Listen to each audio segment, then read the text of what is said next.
Assalamualaikum everyone. My name is Dr. Murkla Khani and my topic of presentation is renal cell carcinoma localized disease 1. So RCC is divided into 4 parts. We are going to talk about the first part in this presentation.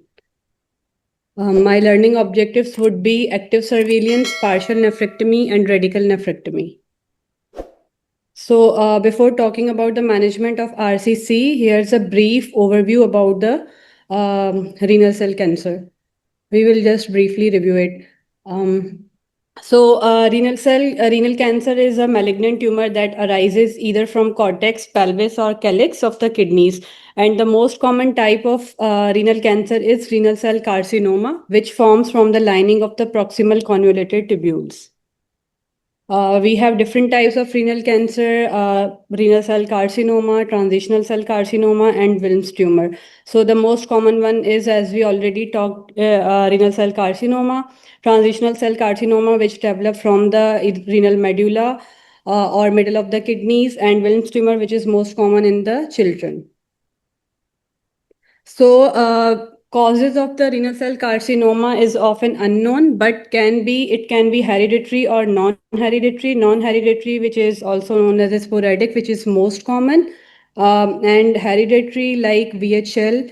So VHL gene is a tumor suppressor gene. If this gene gets deleted, then it can lead to formation of RCC. Renal cell carcinoma overview. So, RCC accounts for 2 to 3% of adult malignancies and 90 to 95% of kidney cancer. There is twice ratio in male compared to female, and it is most commonly presented in 55 to 75 years of age. Mostly sporadic, and rising incidence of RCC is due to increased cross-sectional imaging.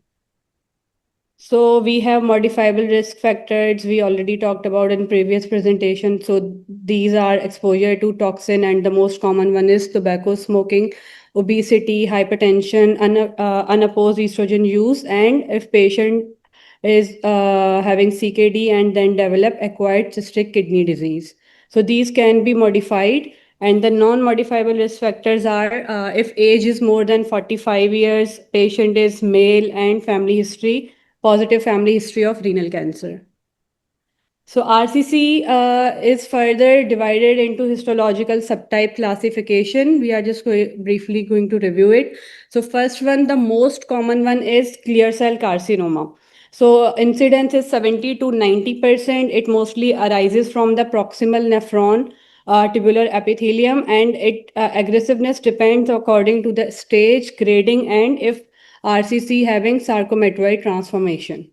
The next type is papillary RCC, which occur around 10 to 15%, and it can arise from either proximal or distal convoluted tubules, and its aggressiveness also depend upon the stage, grade, and sarcomatoid transformation.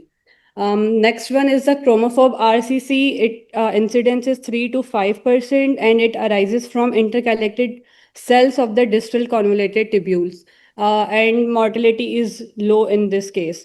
So collecting duct tumor, which arises around in 1 to 2% of the population, and it is very aggressive forms, and mortality occurs in 70% of the people in 2 years. And the last one is the medullary one, which arises from the distal nephron, and it is also an extremely aggressive form.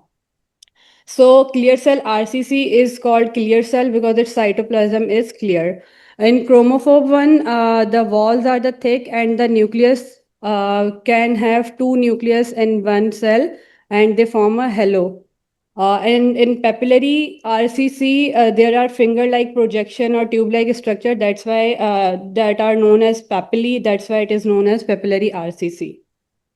So in clear cell, the gene involved is VHL. In papillary type 1, the gene involved is MET. In papillary 2, it is fumarate hydratase. And in chromophobe and oncocytoma, it is BHT. RCC. So the histopathological classification is very most important uh, for the MCQ's point of view, for the talk station, and for learning. So we are not going in further detail just because we have already discussed in previous lectures. So this is the overview, and the main focus will be on the active surveillance as well as radical nephrectomy and partial nephrectomy. So there are some hereditary forms of renal cell carcinoma. The first one is the VHL disease. In this form, clear cell carcinoma is the histological type, and other associated neoplasias can be pheochromocytoma, retinal angioma, central nervous system hemangioma, and the gene would be VHL. Next one is the hereditary papillary renal cell carcinoma, and type 1 papillary RCC would be its subtype, and other cancer associated can be papillary thyroid carcinoma, and the gene involved would be MET.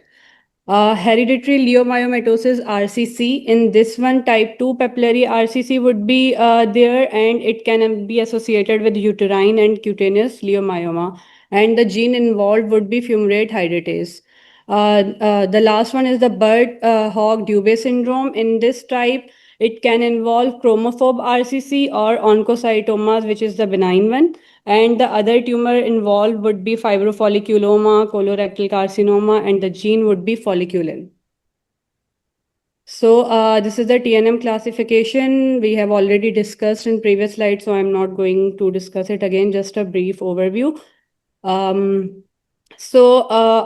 the staging, after the TNM classification, kidney tumor can progress through the 4 stages. So the stage 1, in which tumor is less than 7 centimeter and it is confined to the kidney. This is basically a T1. Next one is the stage 2. It is T2, in which tumor is more than 7 but less than 10, and it is also confined within the kidney. Stage 3 is in which tumor is involving either veins or more lymph nodes, but it is within the gerotas. And the last one is the stage 4, in which tumor extend beyond gerotas or ipsilateral or contralateral gland, or can move to the other organs as well. Anybody have an idea about nephrometry score? What is the nephrometry score and what is its significance? Dr. Hamza Bashir? In nephrometry score, the mnemonic is renal. We have 5 parameters that we look for in this score. R stands for radius, and E is either the tumor is exophytic or the endophytic, and A stands for either the location of the tumor, either it's interior or posterior, and N stands for either it's near or away from pelvic glacial system, and L for I forgot. Any other one? What are different nephrometry scores? Just names. No, I'm just saying what are the names of different nephrometry score and what is the most commonly used? यहाँ सामने लिखा हुआ है, यहाँ से देख के को बता दे. Padua है, ABC, C index. These are all different and most commonly using is the renal nephrometry score. And what is its significance? Surgery for what? Basically, a radiologist calculate this nephrometry score, but being a urologist, we should know the idea when we are going to do partial nephrectomy. Just a moment. One clarification is needed. For instance, these scores are not only for making someone easier to calculate something which is known as morbidity, whether one should go towards partial or not. These scores were developed to understand the complexity of anatomy or the complexity of tumor as compared to the normal tissue which is available somewhere around that tumor. So the whole thing is different. This score actually tells you that what is going to happen when you go into surgery and what are the kinds of problems that you are going to face as a surgeon. Now, all this information, which is in the form of linear fashion, in the form of digital sort of calculation, goes into something which is known as gadgetry. And that gadgetry these days is somewhere in the hands of of a company which is calculating your own skills in the form of scalable movements. So that company is actually a robotic company. For instance, अगर आप पाकिस्तान की हमारे institute की बात कर रहे हैं, so all these robots, they have got their parent companies. So whenever you sit on a console, your movements, your endo wrist movements, which are there inside the body, close to the to the organ which you are operating, these are all being stored somewhere in the digitally formed algorithms in the computer's network. So these things will actually go into a program that will replace augmented reality into virtual reality very soon. So this score is nothing which is as is presumed to be something which tells you कि जी इसमें 2 point blood arrange कर लें कि 4 point blood arrange कर लें. ये तो बच्चों को सिखाया जाता है ना कि आपका स्कोर अगर 10 है तो ऐसा करो कि 2 पॉइंट ब्लड होने चाहिए. आपका स्कोर अगर 12 है तो आप ऐसा करें कि 4 कर लें आप. This is not the purpose of these scores. These scores were developed just to understand the uh, complexity, which is like an abstract word. मतलब मैं कहूँ कि ये बहुत मुश्किल ट्यूमर है. So how do you explain कि ये मुश्किल ट्यूमर है? मुश्किल to operate, meaning what? Meaning to say that it is very close to the hilum, very close to the blood vessels, very close to the structures which are very important, for instance, pelvic system, for instance, the poles. So all these things matter. When they matter within the kidney, that means the tumor's position within the kidney is actually telling you that you are going into the harm's way, that you are going into an area which led up into something which is like a complicated sort of area. So that means that you have to take care of your procedure. You have to be meticulous, more meticulous in certain steps of your procedure. So if you are doing it, for instance, अगर आप open surgery कर रहे हैं and you are taking consideration from a renal score, तो आपको मालूम होना चाहिए कि what are those steps, normal steps of doing tumor, and where you would like to be more cautious. For instance, handling the tumor which is close to the renal hilum, as I have said earlier on. But when you are on a robot, that information, which is like a score, is actually fed into the robotics own algorithm, and that will replace certain movements of yours into different way. So that would be a time which will come very soon. The computer or the robot will not allow you to move from one step to the other, come what may, because you will not be actually moving with your own intuition. So that in that way you will be converting your augmented reality into virtual reality. So ये सारी जो मैंने गुफ्तगू की है, ये फिलहाल तो परियों की कहानियाँ लगती हैं, लेकिन ये आने वाला है और आप लोग देखेंगे कि ऐसा ही होगा. So this is the first step. This is the language of that era, which will come maybe in a year's or 2 years' time. So, as sir said, we have different types of score. Number one is the Padua classification. It's basically evaluate the tumor size, location, relation to the sinus or collecting system.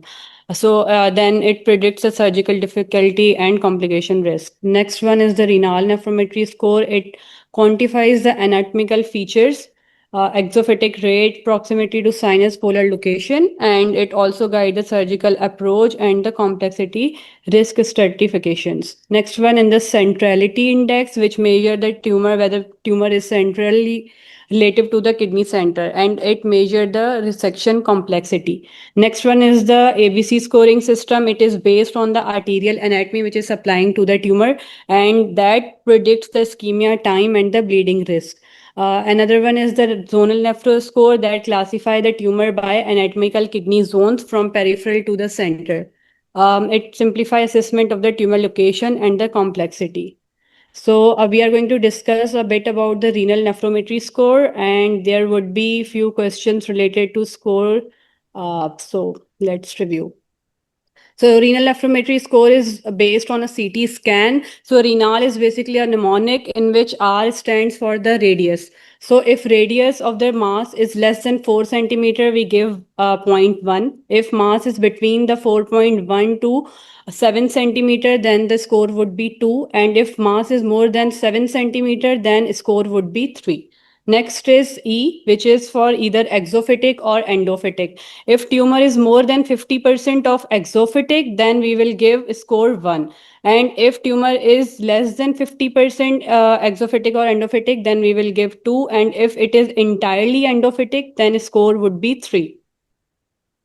Next one is the N is for nearness to the hilum. If tumor is 7 mm away from the hilum, then we will give 1. If tumor is within 4 to 7 mm of the hilum, then score would be 2. And if it is near to the hilum, that is within the less than 4 mm of the hilum, then score would be 3. So 3 is the highest or riskiest one.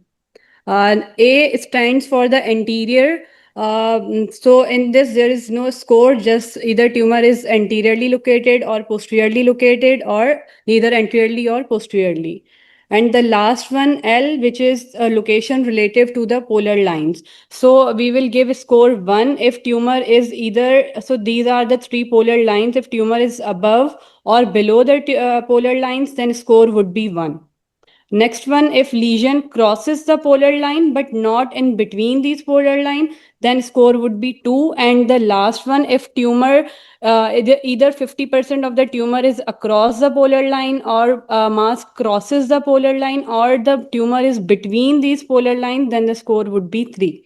So this is the nephrometry score. Total, we have 12 points, and it tells us what would be the degree of complexity. If it lies between 4 to 6, then the degree of complexity would be low, and within 7 to 9 would be medium, and 10 to 12 would be high. So next we have a question, and according to that, we have to calculate the nephrometry score. So we have a 45-year-old woman with 3 centimeter mass that was known to be right clear cell carcinoma. So according to this CT scan image, what do you think would be her nephrometry score? Abdul Hakim, 4. So score is 4A. Detail. Next. Next. So next one is 73-year-old man with a 6 centimeter centrally located tumor in the left kidney. So what will be his nephrometry score? Any final year resident? Yes, the score would be 11, and X denotes for the central location. So we have already discussed in previous lecture in detail about clinical manifestations as well as the diagnosis. So we will move towards the Management part. Yeah. ये discuss करना है नहीं? अच्छा, so diagnosis is basically done. First, we will have to take the history and physical assessment. Then we will get the lab studies, and after that, we will get the imaging studies. In imaging, we will first get the ultrasound. So this is the normal ultrasound of the kidney, and this one is showing a mass in which we can appreciate the solid renal mass with a heterogeneous texture of the mass and irregular borders as compared to the normal kidney. So these are the CT scan images in which we can see a tumor. This one is a small tumor which is arising from the right kidney and showing the hyperdense enhancement. And in this one, there is the hypodense one. So the first one is the small one. We will discuss in the management part that can be managed with active surveillance. And this one is hypodense renal mass, which with the irregular borders, and it is more than 4 centimeters, so we cannot follow this one with the active surveillance. Can anyone describe the CT scans images? Anyone? On the right side is a single slice of coronal section of CT with contrast. The right kidney showing the normal homogeneous contrast uptake, and left kidney showing the irregular mass on the upper, involving the upper and mid pole. And there is arterial enhancement as well over the in the left kidney. This is a heterogeneous mass with the irregular borders involving the perimetrial system as well. So how would we differentiate on radiological imaging between RCC and TCC? TCC usually is central, usually involving the calyceal system and our pelvis, and RCC usually is peripheral. Ji Raja Kamran.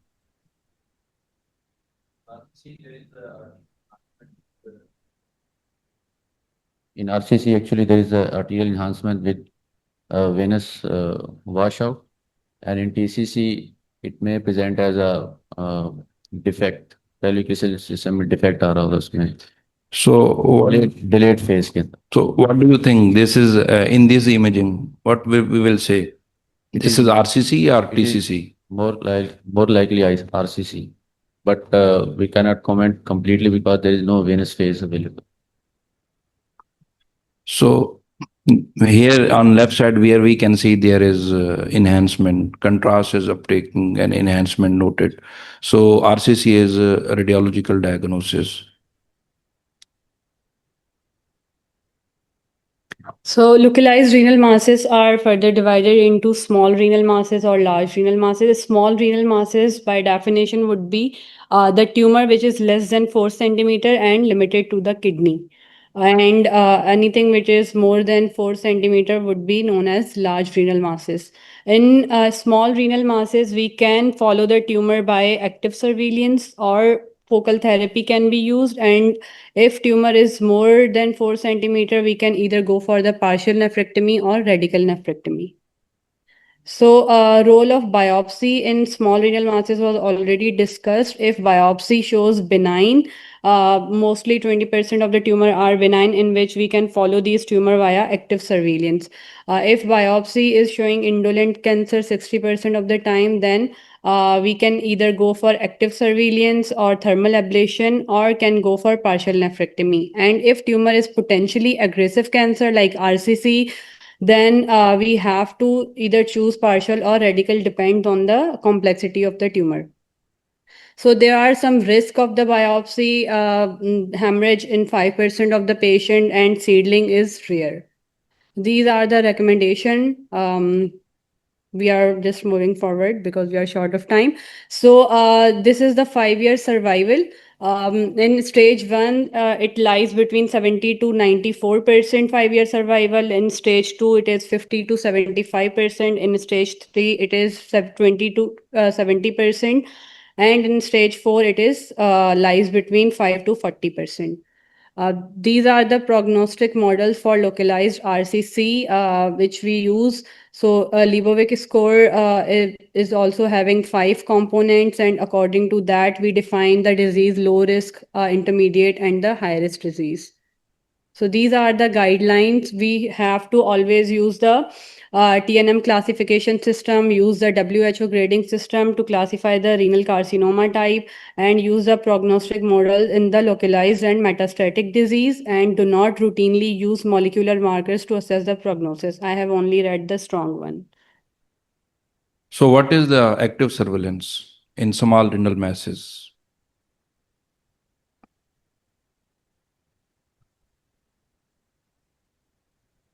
If renal mass is less than 4 centimeter,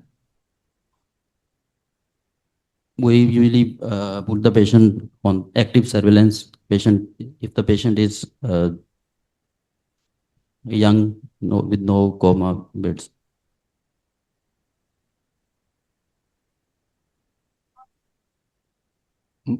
Ji Dr. Shumela.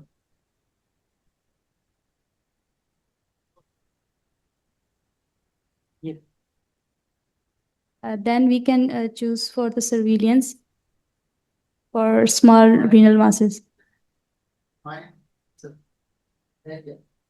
So in active surveillance, we do not go for the intervention. We will follow the patient. No. Dr. Nida. For the patient. CT scan हम खुद patient को 3 to 6 months में, चाहे patient symptomatic हो या ना हो, खुद एक्टिवली अपने क्लिनिक में फॉलो करेंगे, उसका सीटी स्कैन करवा के उसकी ग्रोथ को देखेंगे कि स्टैटिक है या प्रोग्रेसिव है, फिर उसकी बेसिस पे डिसाइड करेंगे decision. This is active surveillance. So is there a difference between active surveillance and watchful waiting? Yes, there is active surveillance में चाहे पेशेंट सिम्टोमेटिक हो या एसिम्टोमेटिक, हम खुद पेशेंट को बुला रहे हैं और इन्वेस्टिगेशन की बेसिस पर पेशेंट को फॉलो कर रहे हैं. और वॉचफुल वेटिंग में हम वेट कर रहे हैं पेशेंट के सिम्टम्स आने का, फिर पेशेंट को इन्वेस्टिगेट करेंगे शायद. So where would you like a patient of 30 years of age having a tumor of 4 centimeter, maybe 3.5 centimeter? Where would you put that patient in as compared to a patient of 60 years having the same dimension of tumor? No, I'm asking the same respondent. तो दोनों patient को वैसे as मतलब life expectancy कितनी है patient की, ये भी काउंट होगी फिर, वरना तो दोनों का ट्यूमर साइज. आपका क्या ख्याल है? मतलब एक 30 साल का, एक 60 साल का. जो 3 सेंटीमीटर वाला है, और अगर वो एग्रेसिव ट्यूमर नहीं है तो हम How would you know that this is aggressive tumor? On the basis of biopsy, मतलब less than 4 centimetre. So if you do biopsy, then it is active surveillance. Yes. So what would you do in a patient of 60 years of age, whether you would like to do biopsy or not? Yes. Yes, अगर patient का ECOG status अच्छा है तो I would. So No. does age matter? Life expectancy matters. Do we know who is going to live longer? No. So how come this question of life expectancy comes in again and again? Yes. Think about it. These are two terms, these are not synonymous. They have got their own definitions and they are in the realm of every tumor. They are in the realm of prostate cancer and renal cancer and bladder cancer. So everybody would ask you whether you would like to see your patient again and again, at which interval, and for what. Either just to meet and greet the patient, or you would like to do something. अब इसका मैं answer मैं नहीं दूंगा, ये आप देंगी इसका आंसर, सोच के दीजिएगा. Sir, ji. Ji doctor. Sorry.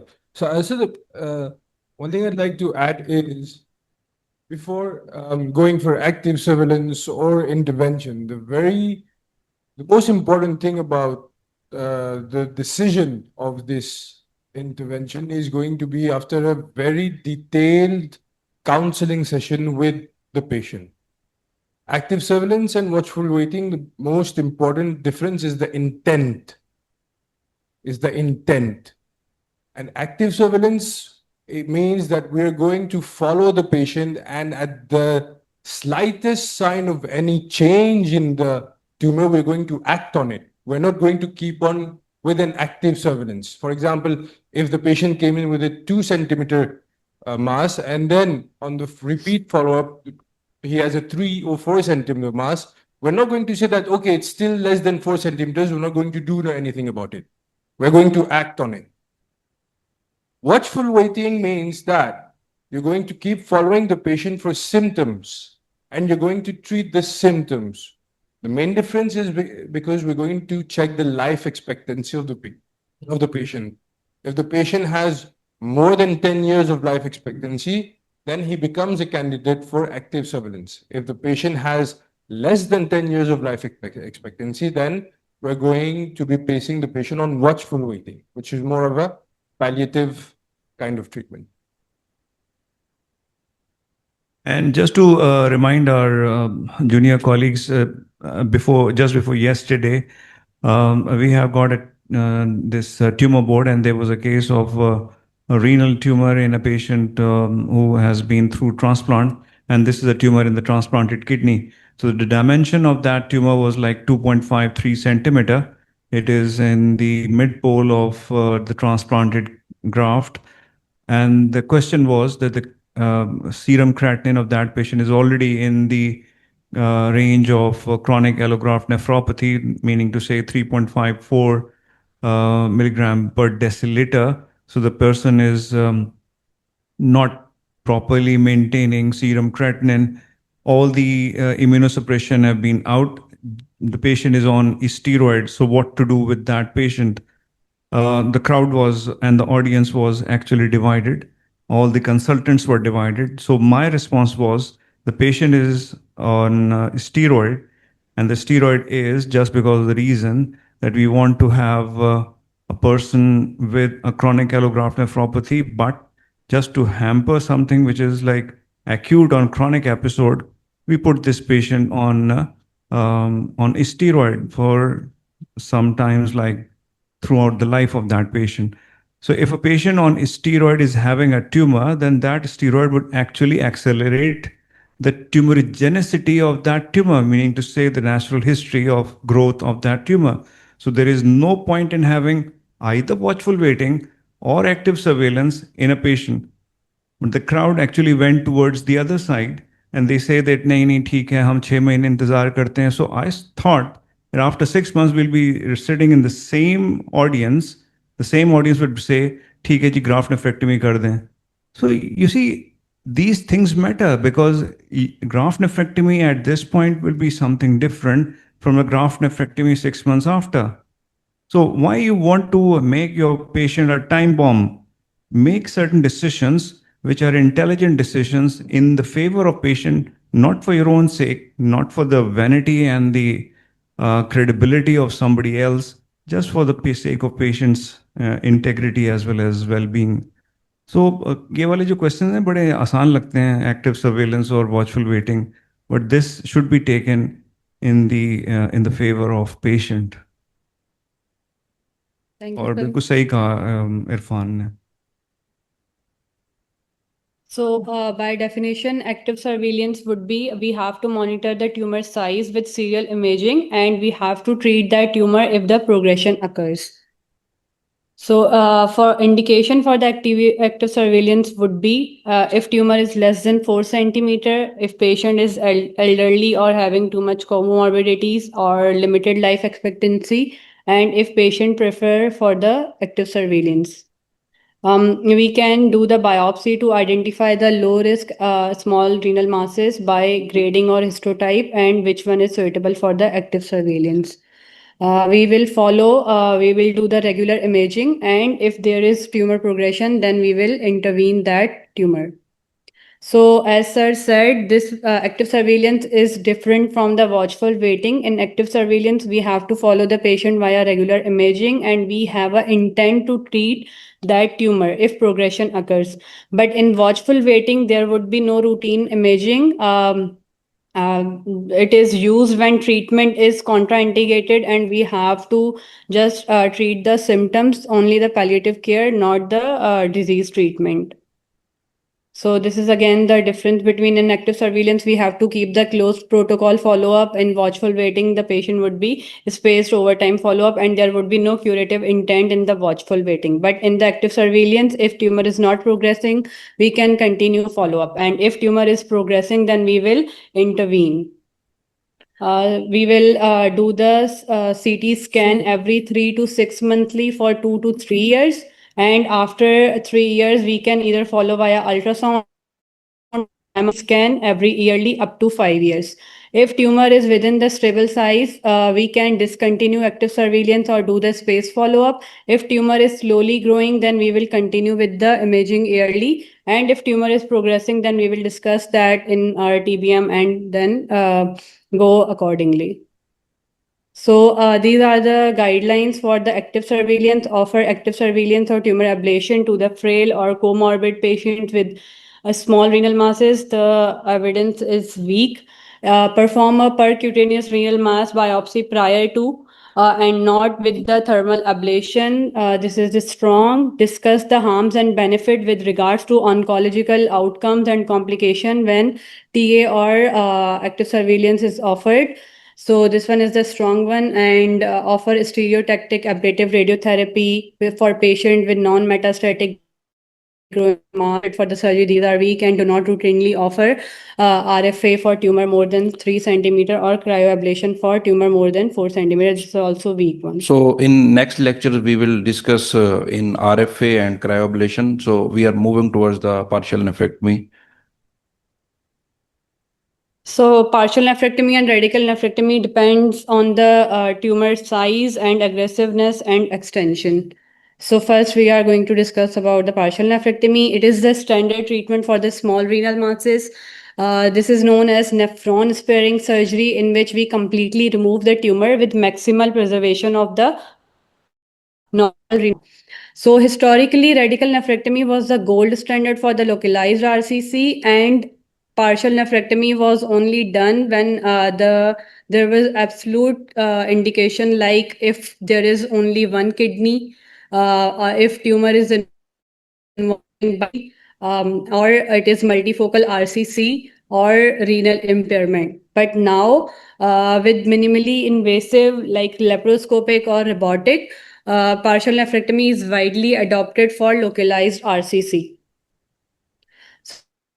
So this is a preview of how partial nephrectomy is done. We just remove the tumor along with a few normal margins, and then rhinorrhaphy is performed. So again, the same indication, we will prefer partial nephrectomy in terms, and it also affects terms of radical nephrectomy in terms of control for T1B tumors, as it offers greater renal preservation and reduce the risk of severe CKD.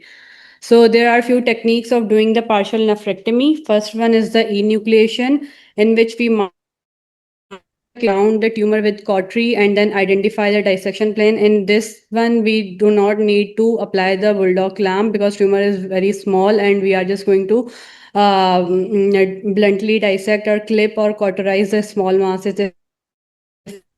After removing the tumor, we can apply the Surgicel and horizontally apply mattress suture with 2-0 absorbable with a tapered needle. And for so enucleation is for the small cortical tumors, and next one is the wedge resection for the large cortical tumors, in which we will if tumor is near to the collecting system, we will place a ureteric catheter before going for wedge resection. So after placing the ureteral stent, we will perform partial nephrectomy in the form of the wedge piece. So tumor along with the normal margin of the kidney, and then again we will do the rhinorrhaphy like we did in the. And segmental nephrectomy is done for the large polar tumors. In this, we have to take the we have to dissect the hilum to take the renal artery control.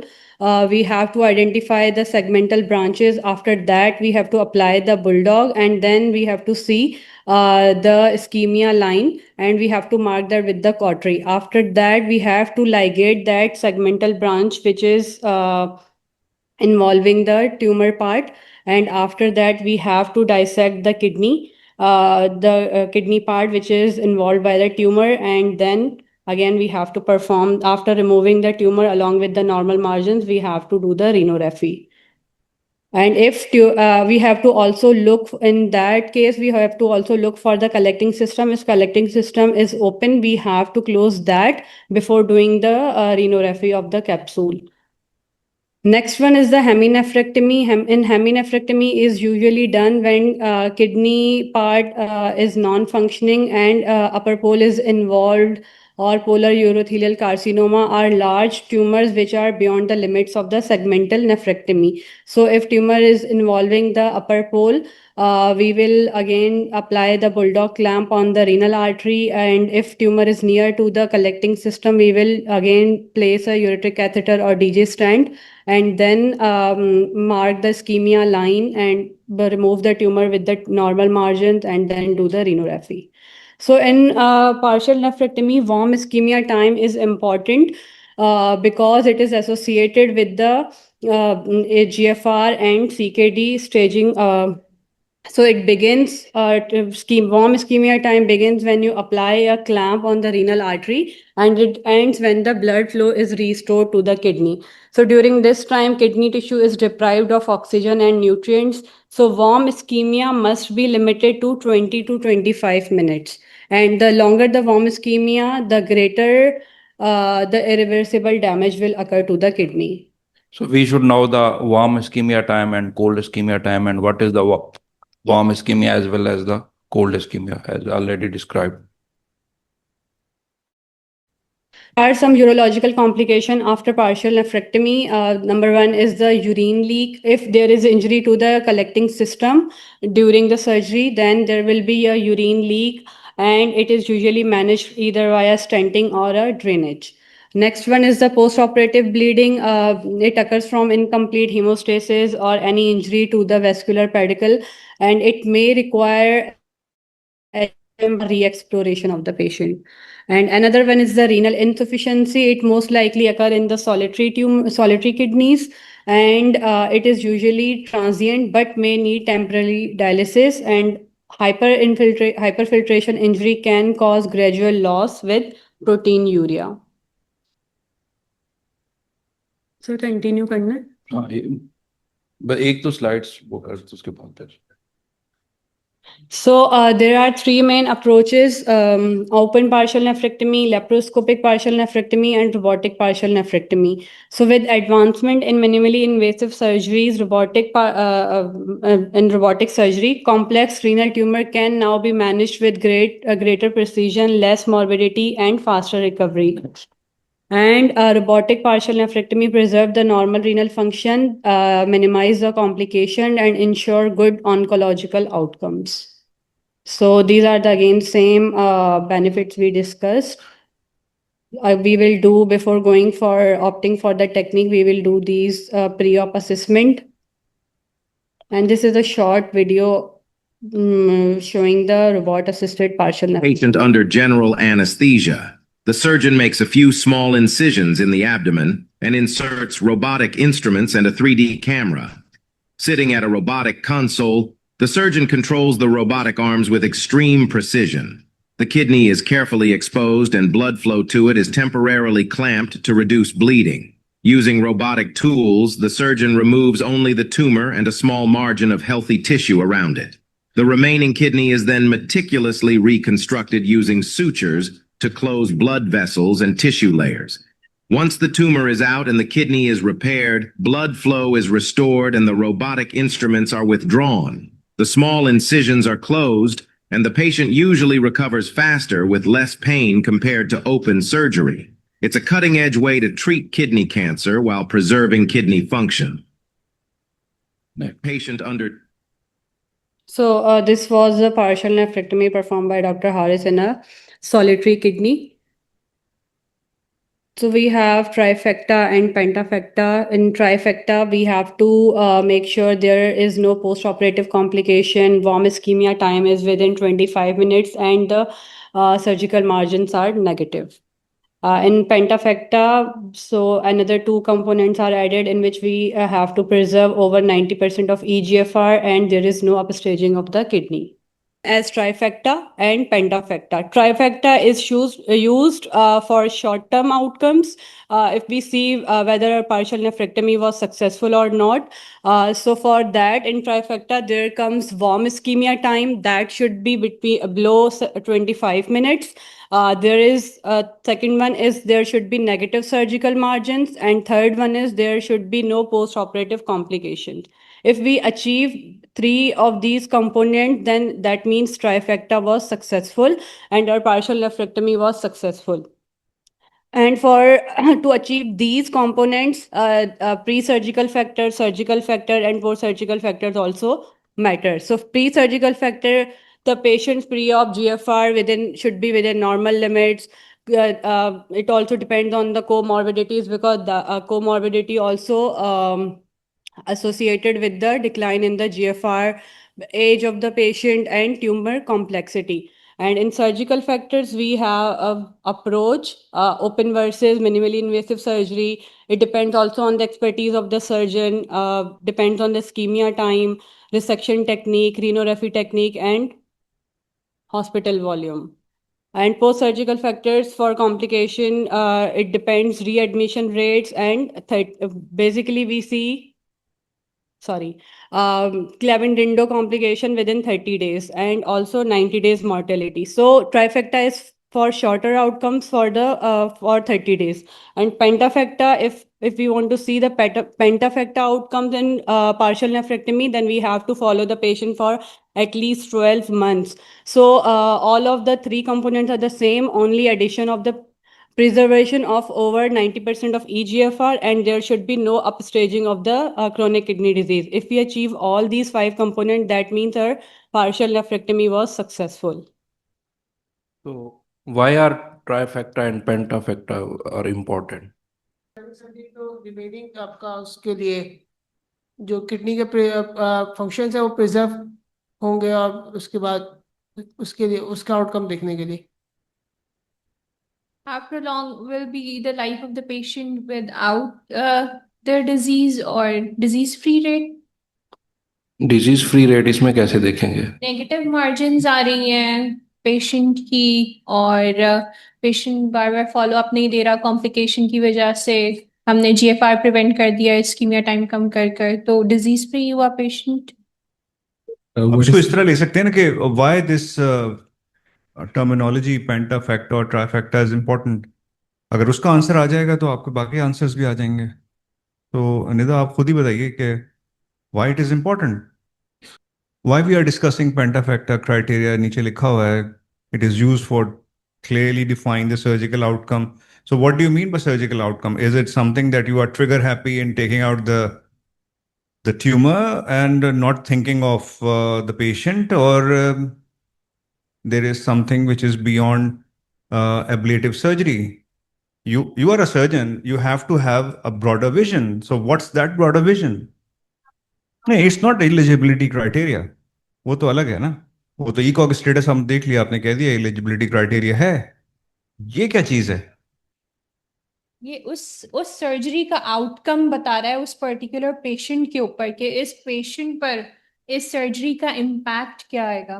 वो surgery खुद बता रही है या ये surgeon बता रहा है? कौन बता रहा है? 3 चीजें जैसे मुर्क ने बताया ट्राइफेक्टा में हम प्री सर्जिकल सर्जिकल और पोस्ट सर्जिकल नहीं, इस वक्त तो ये खुली हुई है ना.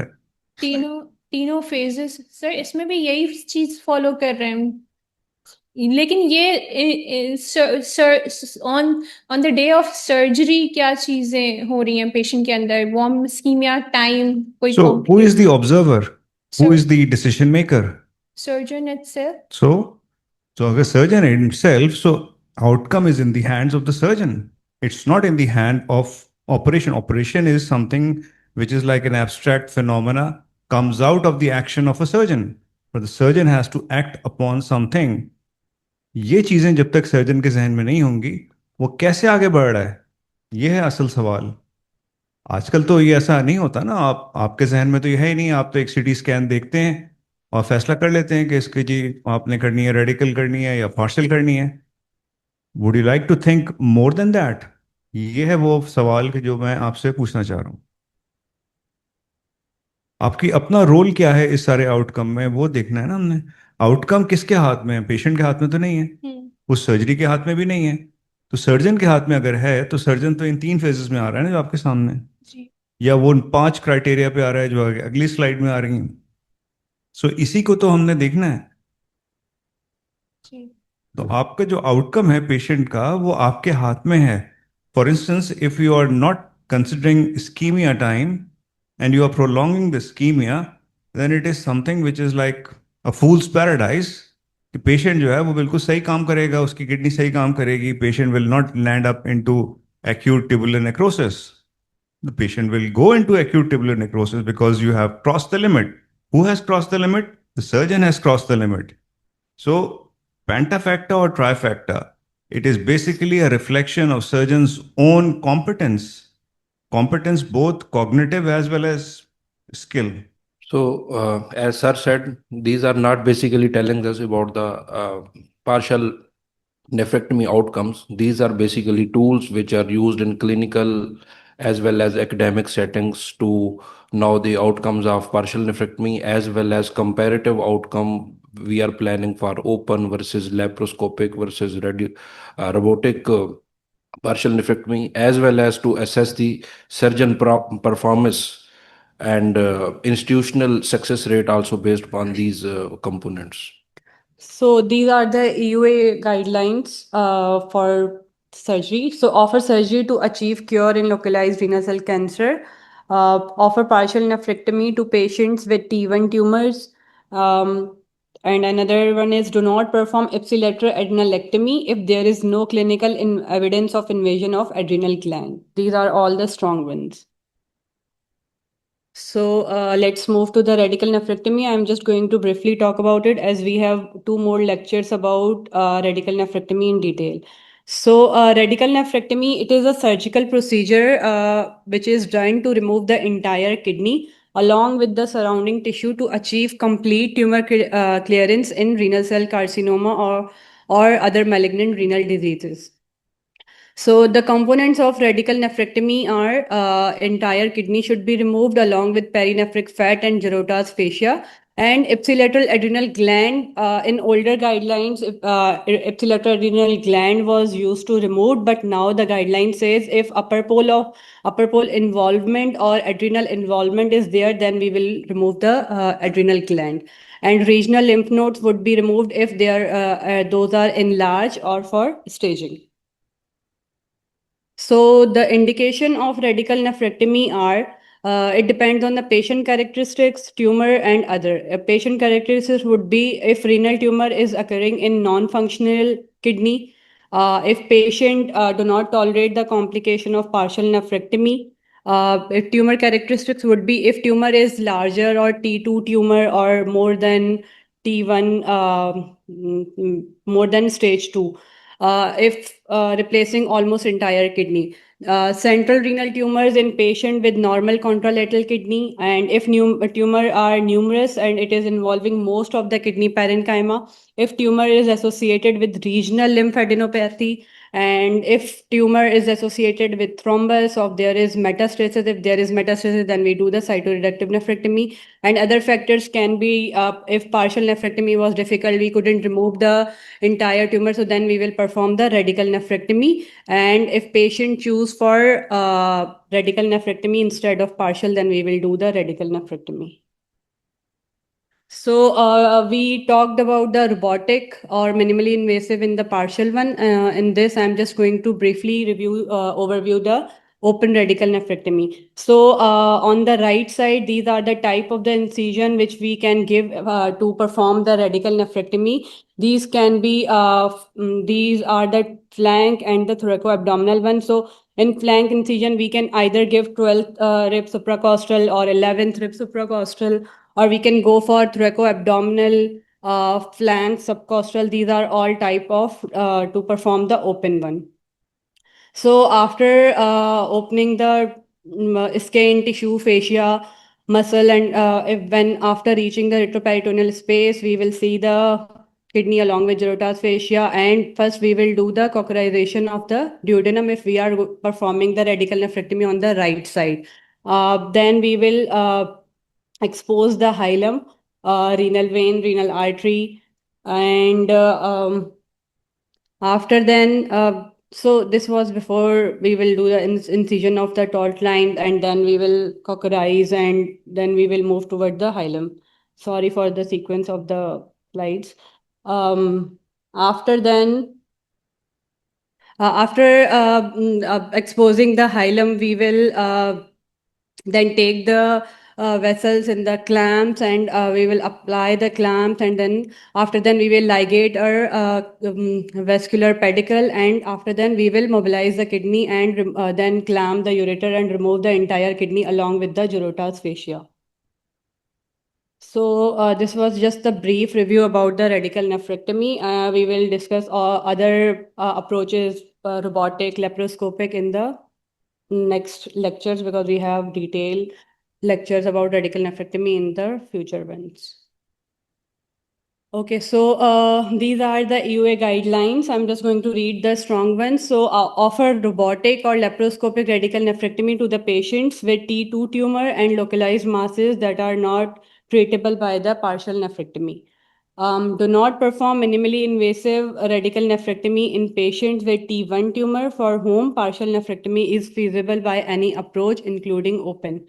Do not perform minimally invasive surgery if this approach may compromise oncological, functional, and perioperative outcomes. So this is the proposed follow-up schedule. And before that, Dr. Aslan would like to talk about Leibovitz score. Anyone have an idea about Leibovitz score? When we are talking about the follow-up of radical nephrectomy patients.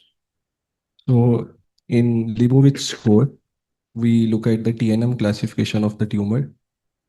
Either it is PT1A, PT1B, PT2, PT2 or 3, 4, and assign the points accordingly. Similarly, we look at the nodal status and the tumor size. Either it was less than 10 centimeter or greater than 10 centimeter, and assign the points accordingly, 1 point or 0 point. And the third thing is the grade of the tumor. So we decide either it was a low risk disease or either it was an intermediate risk disease or a high risk disease. And then we decide accordingly the imaging and the follow-up of the patient. Either we need to do yearly follow-up, 3-monthly follow-up, 4-monthly follow-up based upon the character of the tumor on the histopath. So this is basically a tool which tells us about the recurrence-free survival. So this is for only clear cell RCC. For non-clear cell RCC, there are different scores, and as already discussed, that it has the low, intermediate, and high prices on these. How we evaluate these scoring system on basis of pathology report? We see the size of the tumor, there were any lymph node or not, the tumor necrosis was present or not, what was the histopathological variant, what was the is there any sarcomatide differentiation was noted or not, and how it was low grade, high grade. So on these basis we calculate and then stratify into low, intermediate, and high, and on these basis we are supposed to follow these patients. So it basically tells us about the recurrence after radical nephrectomy in localized renal masses, specifically clear cell RCC. So EUA guidelines suggest base follow-up after treatment of localized RCC on the risk of recurrence, as we already discussed. So this is just a flow chart about basic management of RCC. So if there's any suspicion of RCC or any tumor, then we will obviously start with the medical history. Then we will get the lab investigation and ultrasound. And after then, we will get the CT abdomen or pelvis. And on CT, if there is suspicion of renal mass, then we will divide on the basis of CT on the staging. Then if whether it is T1A, T1B, or T2, as we already discussed about the staging in the previous slide, then we will decide about the management modality. So if tumor is between T1A, T1B, and also if T2 and T2A, if it is resectable via partial nephrectomy, then we will perform the partial nephrectomy. And if patient is frail or with significant comorbidities or those with short life expectancy, then in those patients, we can do the watchful waiting. And in active surveillance, as we talked in previous slides, that it is done for the small renal cell masses. We can also offer them cryoablation, radiofrequency ablation. These are for the small masses that we are going to talk about in the next lecture. Sorry, Dr. Rajab Gul will teach us about active surveillance, cryoablation, and radiofrequency right now. So. Partial nephrectomy is also done in tumors in the solitary kidney and if chronic disease and all these. And we already talked about the radical nephrectomy indication. So this was all about the partial and radical nephrectomy. These are the references. Thank you.